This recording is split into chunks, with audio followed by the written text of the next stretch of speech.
এসে এবং তাদের যে অ্যালাইড ফোর্স তারা সবাই অ্যাটাক করলো। পরে এই ইন্টেলিজেন্স রিপোর্টে এরা বের হয়েছে যে তাদের এই যে প্রচারটা ছিল, ইন্টেলিজেন্স রিপোর্টটা ছিল, এইটা ছিল ফলস। করে আরব কালচার ধারণ করে সেইখানে কোনো একটা দেশে দেখলাম সম্ভবত কাতার, মেয়েদেরকে লাইন বেঁধে দাঁড়া করাইয়া চুলের নাচুনি দিয়ে তারপর তাকে অভ্যর্থ জানিয়েছে। নেতানিয়াহুর তাকায় এমন ভাবে, এই বৎস আসি তোমার সাথে, মানে গায়ে হাত দিয়া, মানে দুইজনের ফেসিয়াল এক্সপ্রেশন যদি তখন আপনাদের খেয়াল থাকে, বিবিসিতে সমস্ত মিডিয়া বেরোইছে, এই বৎস চালিয়ে যাও, একেবারে মনে হয় যেন জানি দোষ একেবারে জড়াই ধরছে। যে ইরানকে নিয়ে মোটামুটি অনেকেই খেলতে চেয়েছে। তো আজকে আমি ইউএস এর সিনেটর বার্নি স্যান্ডার্স বার্নি স্যান্ডার্সের একটা বক্তব্য শুনলাম, ভেরি ইম্পর্ট্যান্ট। এবং তিনি বললেন যে ইরানের যে 1952 সালে যে রেজিম চেঞ্জ করে এই স্বৈরাচারী সরকারকে প্রতিস্থাপন করেছিল এই আমেরিকাই, এই ইউএসএ, ওখান থেকে সে এই গণতান্ত্রিক রেজিমকে সরিয়ে জহির শাহ পাহলভি সেই রেজিমকে এনেছিল। এবং সেই রেজিম যখন পতন হলো, সেইটা আপনি জানেন যে ইরানে যে ইউএস এর এম্বাসি সিজ ছিল প্রায় 60 ডেজ। এবং জহির শাহ পাহলভির যে পতন, এইটা আমেরিকা মনে রেখেছে। এবং তখন থেকে যখনই এই ইসলামিক রেভলিউশন যখন ইরানে হলো, তখন থেকে আমেরিকার সাথে আর তাদের সম্পর্ক কখনো ইজি হয় নাই। তো তারা কখনো না কখনো যে এই ইসলামিক রিপাবলিকের উপরে যে আক্রমণ করবে, এটা যারা খোঁজখবর রাখে তারা অবশ্যই সেই ধারণা করতে পারে। তো সেইটার সাথে আপনি দেখেন যে ইউএস যখন ইরাককে অ্যাটাক করলো, তাদের মিডিয়া থেকে একটি ইস্যু সামনে আনলো যে Iraq is in a position যে weapon of mass destruction can be assembled in 40 minutes and that can be launched up to a target in UK. UK টার্গেটকেও এনগেজ করতে পারে, তারা ব্যাপক বিধ্বংসী অস্ত্র তারা অ্যাসেম্বল করতে পারে 40 মিনিটে, এবং সেইটা লঞ্চ করতে পারে যার টার্গেট ইউরোপ ইনক্লুডিং ইউকে যেতে পারে। এই অজুহাতে তখন আক্রমণ করলো এই ইউএসএ এবং তাদের যে অ্যালাইড ফোর্স তারা সবাই অ্যাটাক করলো। পরে এই ইন্টেলিজেন্স রিপোর্টে এরা বের হয়েছে যে তাদের এই যে প্রচারটা ছিল, ইন্টেলিজেন্স রিপোর্টটা ছিল, এইটা ছিল ফলস। কিন্তু বাই দেন ইরাকের পতন হয়ে গেছে, সাদ্দাম রেজিমের পতন হয়ে গেছে। কিন্তু যারা এই মিথ্যা ইন্টেলিজেন্স রিপোর্ট বানিয়েছে বা প্রকাশ করেছে, প্রচার করেছে, তাদের কিন্তু কোনো জবাবদিহিতায় আনা হয় নাই, অন্তত নট টু আওয়ার নলেজ, আমরা সেটা জানি না। একইভাবে এখন এইখানে ট্রাম্প যখন ফার্স্ট টার্মে ছিল, তখন আপনি দেখেছেন যে নেতানিয়াহু তখন ক্ষমতায় ছিল। এই নেতানিয়াহু তার নামে ওয়ারেন্ট অর্ডার ইস্যু হয়েছে, হি কমিটেড, মানে সেটা অবর্ণনীয়। আমার কোনো ভাষা জানা নাই যে কি ধরনের সে মানবতা বিরোধী অপরাধ করেছে। গাজাতে দেখেন নারী এবং শিশুদেরকে কিভাবে টার্গেট করেছে, হসপিটালকে কিভাবে টার্গেট করছে। এবং সেইটা আমেরিকান এই যে প্রশাসন, তারা কন্টিনিউয়াসলি সেটাকে সমর্থন দিয়ে যাচ্ছে।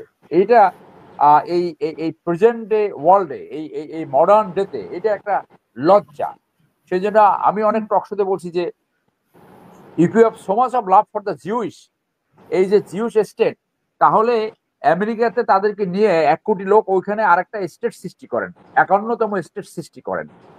সো এটা অনেকেই বলেছে, অনেকে বলে টু স্টেট থিওরি।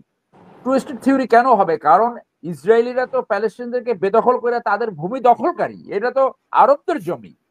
তো ওই জায়গা সেইখানে তাদেরকে এখন অবদমিত করে, তো গাজাতে তার উদ্দেশ্যটা কি? গাজাতে উদ্দেশ্য হলো গাজার ওই জমিটাকে তাই দখল করবে, তাদেরকে ডিস্ট্রাকশন করে আপনার এরকম গণহত্যা চালিয়ে তার উদ্দেশ্য হচ্ছে গাজার জায়গাটা দখল করা। এবং সেইটা কিন্তু ট্রাম্প অনেকবার বলেছে যে ওইটা আমাদেরকে দিয়ে দেন, এটা আমাকে মানে ইসরায়েলকে দিয়ে দেন, আমরা ওইটাকে দেখবো। কিন্তু স্পষ্টভাবে বলছে।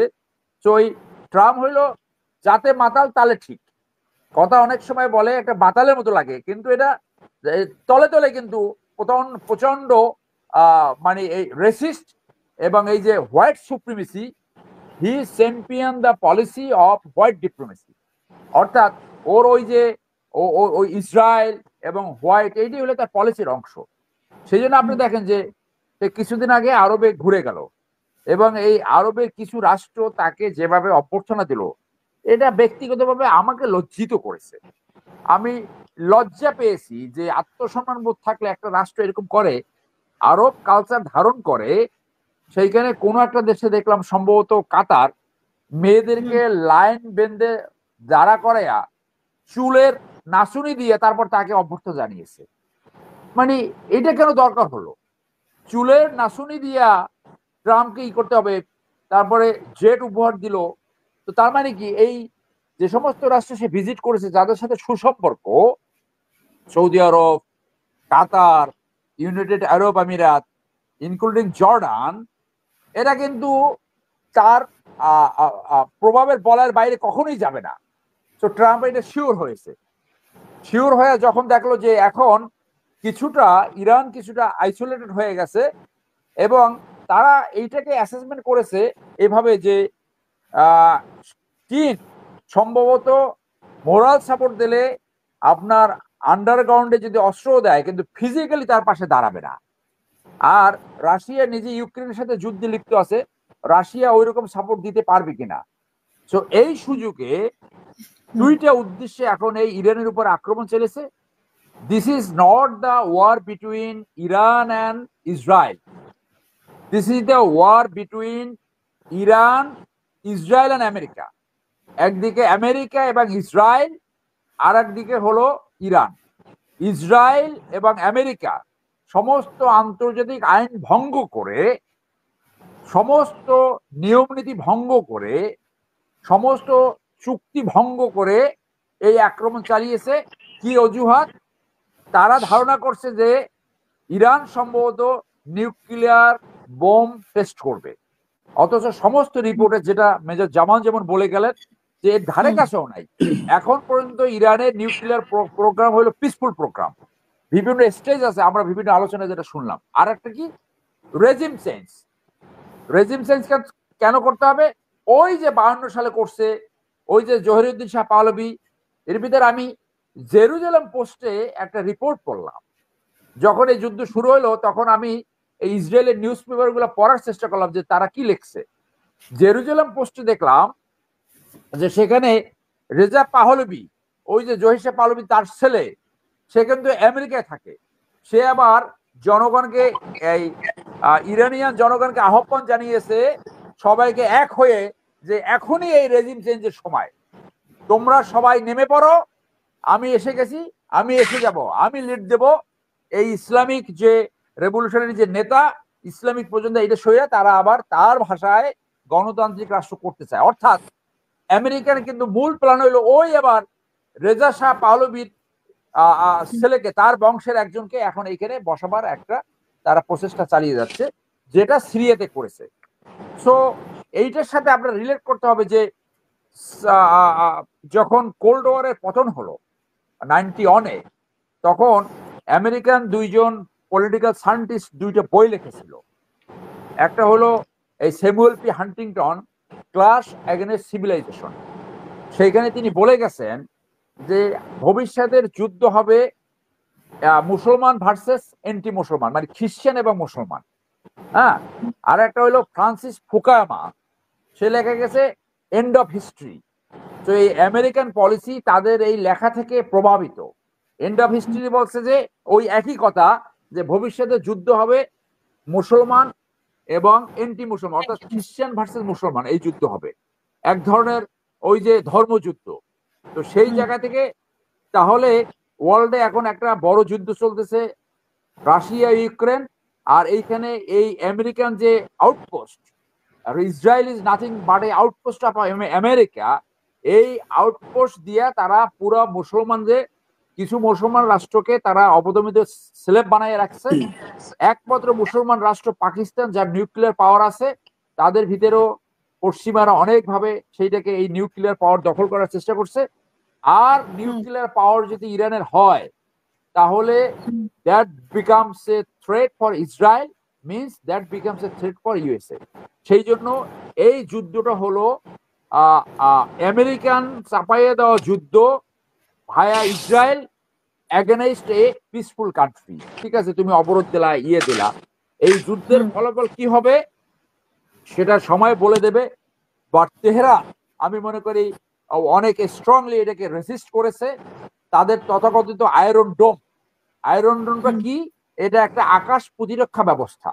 অনেকে ভাবে যে এটা কোনো একটা শিল্ড টিল কিনা, এটা না, এটা সবকিছু টেকনোলজি, এন্টি এয়ার মিসাইল সবকিছু মিলাই একটা এয়ার প্রতিরক্ষা ব্যবস্থা। সেই প্রতিরক্ষা ব্যবস্থা ভেদ করে তাদের সেইখানে মোসাদ সহ বিভিন্ন জায়গায় তারা এই মিসাইল লঞ্চ করতে পেরেছে। আমি এটাকে দেখবো a very big capability they have achieve. এবং এখন অন্যদিক থেকে শোনা যাচ্ছে হয়তো রিকনসাইল, এক ধরনের ট্রুস হতে পারে, যুদ্ধ বিরতি হতে পারে, এক ধরনের হতে পারে।